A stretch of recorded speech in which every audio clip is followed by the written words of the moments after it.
This crime was so strange, cold, and calculated that it united two nations in shock and despair.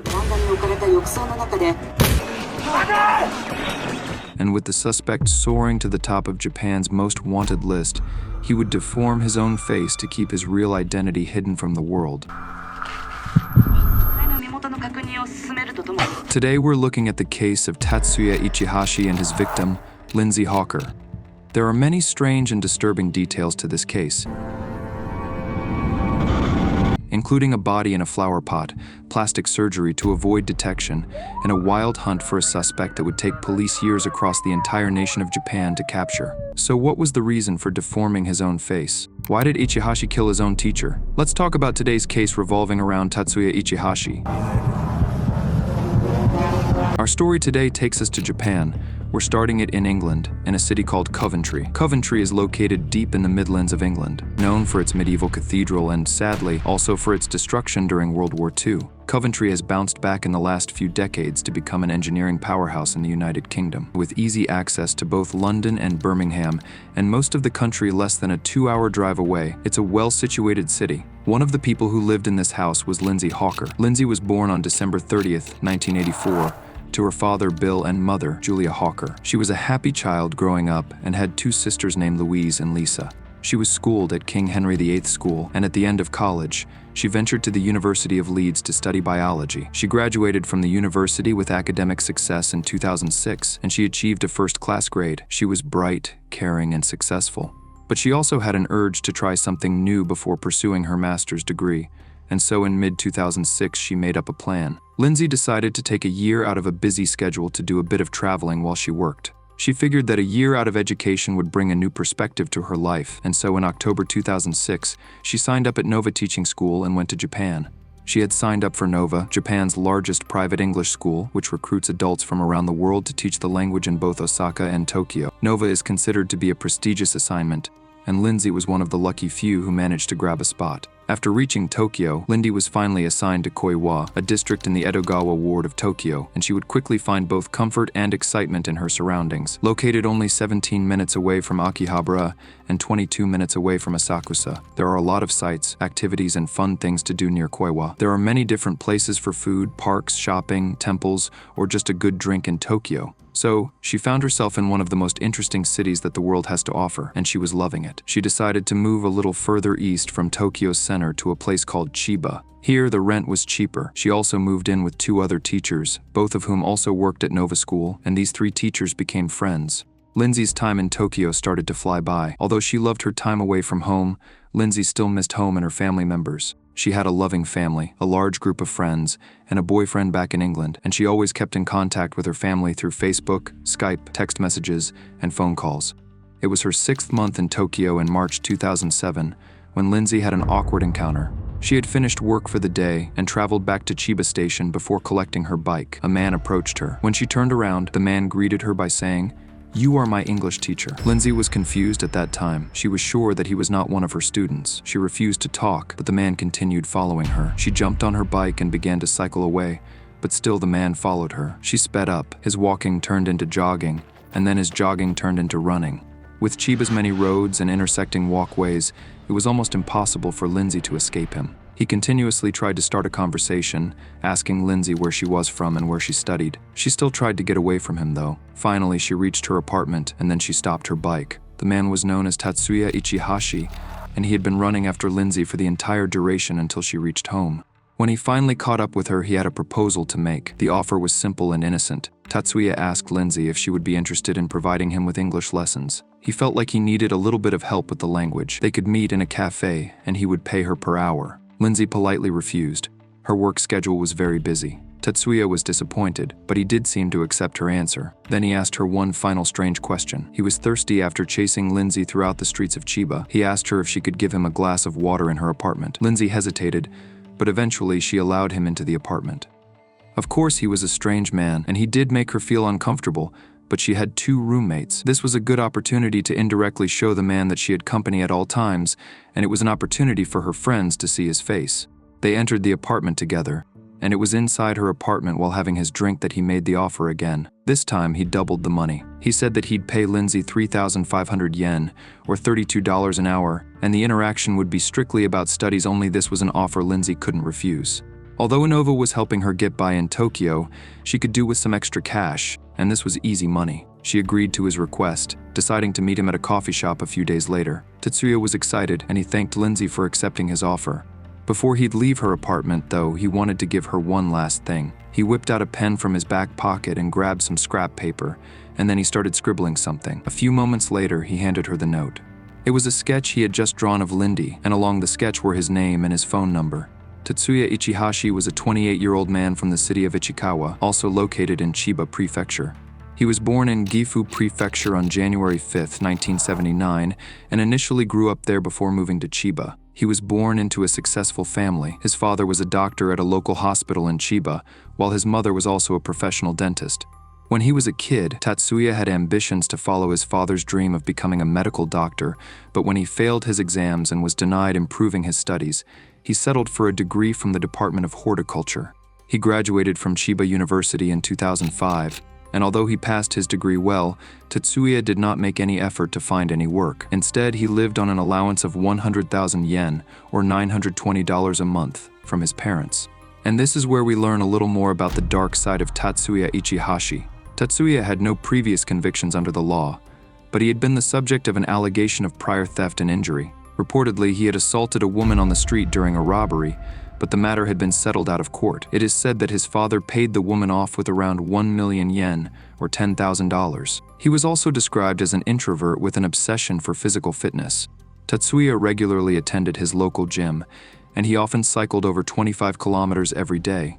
In addition to this, Tatsuya was known to be a little reclusive and rebellious, and had no intention to find any work. And with his $900 pocket money, weekly sessions at $32 were not a big deal for him. Back to Lindsay's apartment. After handing her the sketch with his name and his number, Tatsuya thanked Lindsay for her time and the glass of water. He wished her well until they'd meet a few days later, March 24, 2007. Lindsay had contacted Tatsuya a couple days prior, and they'd arranged for their first English lesson in a local coffee shop. CCTV captured the two conversing while in a queue to grab a drink. Lindsay seemed very relaxed, but whenever Tatsuya got too close to her, she took her steps back. They sat and spoke for what is assumed to be a little over an hour, and progress was good. At the end of it, Tatsuya awkwardly pointed out that he'd forgotten his money. "No worries," he said. "I only live half a mile down the road. Why don't you come by and when I will give you the money, then be on your way." Lindsay agreed, and so they hopped into a taxi. Lindy hadn't brought her bike with her that day, and she also had work later on in the afternoon. So when she arrived at Tatsuya's apartment, she asked the taxi driver if he could wait for her. He agreed, and so Lindsay followed Tatsuya into his apartment. Several minutes later, though, Lindsay still hadn't returned. That was a little strange, but the taxi driver thought maybe she had changed her plan and left that place. The next day, she did not attend school, and even worse, she did not make it back to the apartment either. Her housemates noticed that she wasn't at work that day. They started to worry about Lindsay. They called the police later that night to report her missing, but Saturday turned into Sunday, and Sunday turned into Monday. When the family and friends of Lindsay in the United Kingdom were informed about her disappearance, they began to worry about her. When Saturday turned into Monday, the school contacted her parents to let them know that she had now missed 2 days in a row, and straight after that, they contacted the police.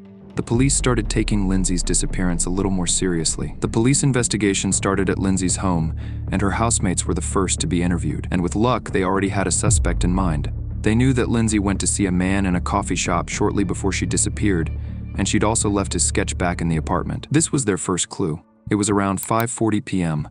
when 2 officers were dispatched to Tatsuya's home, but after knocking at his door, no one answered it. His neighbors were at home, and fortunately they let officers peer over from the balcony and into Tatsuya's living room. There were no lights in the room, but there did appear to be somebody lurking around inside, and weirdly enough, his detachable bathtub had been moved from the bathroom to the balcony. Feeling something strange was happening in the room, the 2 officers called for backup. They were worried that maybe Lindsay was inside being held hostage, and within the hour, 7 more officers arrived. The police were getting ready to raid Tatsuya's home. It was then, in a surprise moment, that Tatsuya opened his front door with a rucksack on his bare feet. In that split moment of panic, Tatsuya stormed past the police. They tried to grab him, but only managed to get his rucksack. Tatsuya flew away. Police didn't manage to keep up with Tatsuya. With the building's hallways being so narrow and confusing, he managed to flee away, and the police officers, lacking any radio equipment, lost all sight of him. So, in the middle of Tokyo City, Tatsuya vanished into the night. It was as if the man had literally disappeared into thin air, because Tatsuya was nowhere to be found. Police officers investigating his property just moments later would be in for a horrible scene. There they had found the naked body of Lindy Hawker. She was found buried in Tatsuya's detachable bathtub, which he had moved himself on the balcony. The tub had been filled with a mixture of sand and soil, almost entirely covering Lindsay, with only her right hand emerging from the surface. She had been bound and gagged with plastic ties and scarves, and bruises were present across her upper body. In her final hour, she had been subjected to a sexual assault, with her possessions still scattered across the room. Along with the body, sand and soil in the balcony bathtub, it also contained a decomposing agent to speed up the process of decomposition, and flower seeds were placed on top to disguise the bathtub as a flower bed. The seeds would eventually feed off Lindsay's body. It was also strangely noted that Tatsuya had shaved all of Lindy's hair off of her head. The police would also discover several wigs in Tatsuya's apartment, assuming that he was a crossdresser. This quickly became public knowledge, and soon after, rumors started circulating that maybe Tatsuya had killed Lindy to wear her hair as a wig. By the next morning, Tatsuya Ichihashi was officially a wanted criminal across all of Japan. Police distributed wanted posters across the city. His face was shown across multiple news sites. Interviews were given to anyone who may have potential information, and raids were witnessed at locations of possible sightings of the suspect. But despite all efforts, just like a ghost, Tatsuya was nowhere to be seen. Hardly any sightings of the man were reported over the following weeks. In fact, all of them turned into dead ends. Police were so keen to capture the suspect, though, that they decided to release photoshopped images of Tatsuya wearing wigs, just in case he was out in drag. But Tatsuya was good at remaining unnoticed. In fact, he was so good at evading the police that his disappearance turned from weeks into months into years. And this frustrated Lindsay's family, because in addition to the relentless pain that they had to experience from the loss of their daughter, there was the feeling that her killer got away. It was not just that, but they also felt that Japanese police were going lazy and sloppy in their investigations. They started a search for Tatsuya on their own. Her father Bill even met members of the Japanese mafia, the Yakuza, in a bar, giving them 2 bottles of whiskey as a present before asking them for their help. And as time went on, Japanese police soon found themselves in the spotlight. How did 9 police officers let one man flee? Why did it take them a month to quiz vital witnesses? And did they know that their wanted poster had a picture 7 years out of date?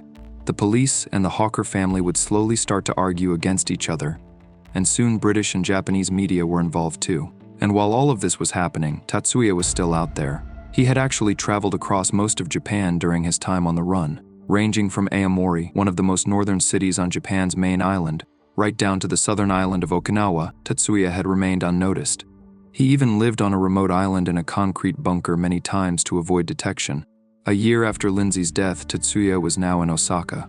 Located 250 miles west of Tokyo, Osaka is a large port city and a commercial center for Honshu. It's known for its modern architecture, nightlife, and hearty street food. It was during this time that Tatsuya routinely lived in internet cafes and worked on construction sites for his living. With the money that he could save up, he would put that towards plastic surgery to change his appearance and avoid being caught by the police. However, he had actually already changed his appearance through self-mutilation ever since becoming wanted. He'd cut off his moles, used scissors to cut off part of his lower lip, and eventually sewed a thread through his nose to alter its shape. By the summer of 2009, police were desperate to find Tatsuya. It was here that the National Police Agency raised the cash reward for information, leading to his arrest from 1 million to 10 million yen. They also released a new statement saying that it was believed that Tatsuya had plastic surgery performed on his face to alter his appearance, and that people should be on the lookout for resemblances to Tatsuya's special identifications. And it worked, because in October 2009, a plastic surgeon located in Nagoya informed police that he believed that he had just worked on Tatsuya. Tatsuya had foolishly accepted to take a before and after picture of his operation. The same photos would be shared with the police and the world. Tatsuya was in a huge trouble. He knew that the newly released photos by the police had revealed his identity. In fact, it was so successful that one of his colleagues back at a construction site in Osaka recognized him. Tatsuya knew that he had to get out of Osaka and hide quickly. His plan was as he had done before in several other close calls. He was planning to take refuge in one of the abandoned concrete bunkers found across many remote islands in Okinawa. On November 10, 2009, he discreetly fled to Osaka's ferry port. After 3 days of keeping his head low on a slow ferry to Okinawa, He would finally be in a much safer position away from the police. But before he could even reach the boat, Tatsuya's luck would finally run out. A worker at the ferry port had actually recognized his face and informed security that this could be Ichihashi. And they were right, because only moments later, Tatsuya came face to face with police officers. They asked him for his name. And at this stage, he knew it was over. He told them, Ichihashi Tatsuya desu. Yes, I am Tatsuya Ichihashi. He was then formally arrested by police and initially charged with abandoning a body. He would later be charged with 2 more warrants for rape and murder, and it would take 8 months for him to finally meet his jury. On July 4th, 2011, his trial began, and with the outcome pretty certain from the very beginning, deliberation wouldn't last long. A lot of attention was focused on how Japan's court system would punish Tatsuya. Although Japan does enforce the death penalty, not a lot of single-person murderers find it to be their fate. But Tatsuya was a well-publicized man in the media, and many voices supported the idea. During his trial, Tatsuya admitted that he brought Lindsay into his apartment, raped her, and then strangled her because he feared neighbors would hear her scream and call the police. On July 21st, 2011, Tatsuya Ichihashi was officially sentenced to life imprisonment for the murder of Lindsay Hawker. And although Lindsay's family had asked for the death penalty for Tatsuya, the court felt that the death penalty was not appropriate, as he had no previous crimes. And at the age of 32, there was still a chance that he could one day become rehabilitated. The trial would not come without its fair share of new devastation and pain for Lindsay's family, however. Not only would they have to relive her final moments again, but they would also have to see new images of Lindy's body, something they regret ever seeing. The verdict, which put Tatsuya behind bars for life, was welcomed by most people in the nation, and Tatsuya himself accepted his own fate. Shortly before trial, Tatsuya had actually authored and published a book confessing to Lindy's murder, with most of his biography describing how he'd spent 2.5 years on the run, and what he had to do to avoid detection. The book, which was named Until I Was Arrested, was offered with all royalties and profits to Lindsay's family, and over 100,000 copies would sell worldwide. But Lindsay's family rejected the offer, and despite Tatsuya's strange attempt at a good deed, nothing could bring them back their daughter. Lindsay was well-loved, successful, cheerful, and irreplaceable. She was in the middle of an incredible experience abroad, doing good by teaching others a valuable new skill. And in the end, it was her kindness that was used against her by a strange, heartless man. She will be dearly missed by her parents, her sisters, and all of her friends. Please take care of yourself and your loved ones. We will be back with another mysterious true crime documentary.